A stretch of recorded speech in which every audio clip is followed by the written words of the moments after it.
말씀 들으며 읽기.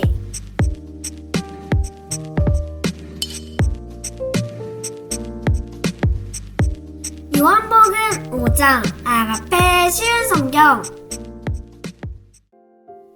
얼마 후 유대인의 명절이 되어 예수님께서는 예루살렘으로 올라가셨습니다. 예루살렘에 있는 양의 문 근처에 기둥 5개가 있는 연못이 있었습니다. 거기에는 히브리 말로 베데스다라고 쓰여 있었습니다. 이 곳에는 병약한 사람, 안못 보는 사람, 걷지 못하는 사람, 다리를 저는 사람 등 많은 병자들이 누워 있었습니다. 거기에 38년 동안 병을 앓아온 한 남자가 있었습니다. 예수님께서는 그 남자가 누워 있는 것을 보시고 그가 아주 오랫동안 병을 앓아온 사람이라는 것을 아셨습니다. 그래서 그에게 물으셨습니다. 낫기를 원하시오? 병든 사람이 대답했습니다.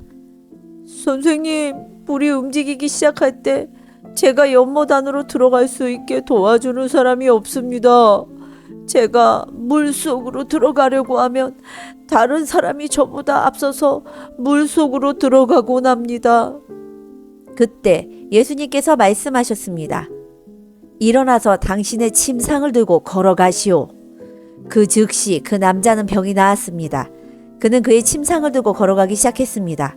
그런데 그 날은 안식일이었습니다. 그래서 유대인들은 병이 나은 그 남자에게 이렇게 말했습니다.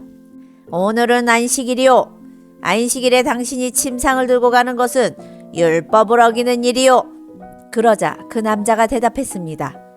나를 고쳐주신 분이 나에게 침상을 들고 가거라 하고 말씀하셨습니다. 당신에게 침상을 들고 걸어가라고 말한 사람이 도대체 누구요? 라고 유대인들이 다시 물었습니다. 그러나 병고침을 받은 사람은 어떤 사람이 자기를 고쳐주었는지 알 도리가 없었습니다. 왜냐하면 그곳에는 많은 사람이 있었고 예수님께서는 이미 군중 속으로 사라진 뒤였기 때문입니다. 얼마 후 예수님께서는 성전뜰에서 그 남자를 만나 그에게 말씀하셨습니다. 보시오, 당신은 이제 다시 건강해졌으니 더 악한 일이 당신에게 닥치지 않게 다시는 죄를 짓지 마시오. 그 남자는 그 자리를 떠나 유대인들에게 가서 자신을 고쳐주신 분이 예수님이라고 말했습니다. 예수님께서 안식일에 이러한 일을 하셨기 때문에 유대인들은 예수님을 핍박하기 시작했습니다. 그러나 예수님께서는 그들에게 이렇게 말씀하셨습니다. 내 아버지께서 지금까지 항상 일하시니 나도 일한다. 이 말 때문에 유대인들은 더더욱 예수님을 죽이려고 안달하였습니다.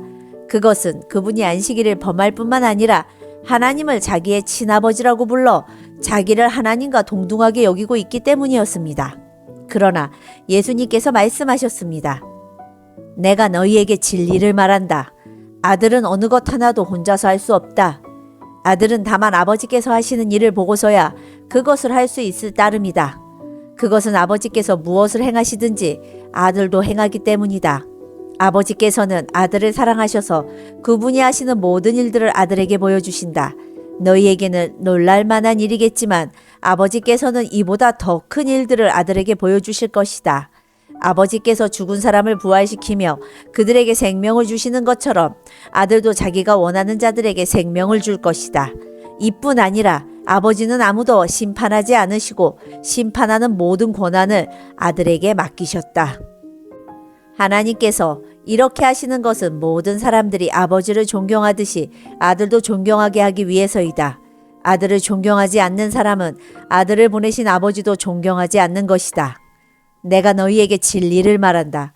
누구든지 내 말을 듣고 나를 보내신 분을 믿는 사람은 영원한 생명을 얻었고 심판을 받지 않을 것이며 사망에서 생명으로 옮겨졌다.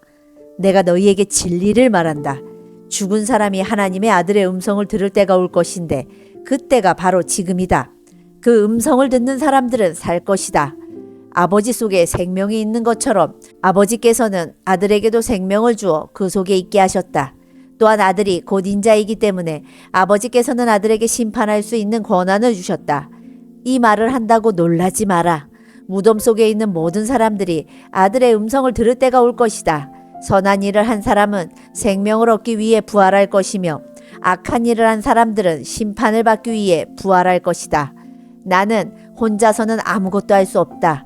나는 내가 듣는 대로만 심판을 한다. 그래서 나의 심판은 의롭다.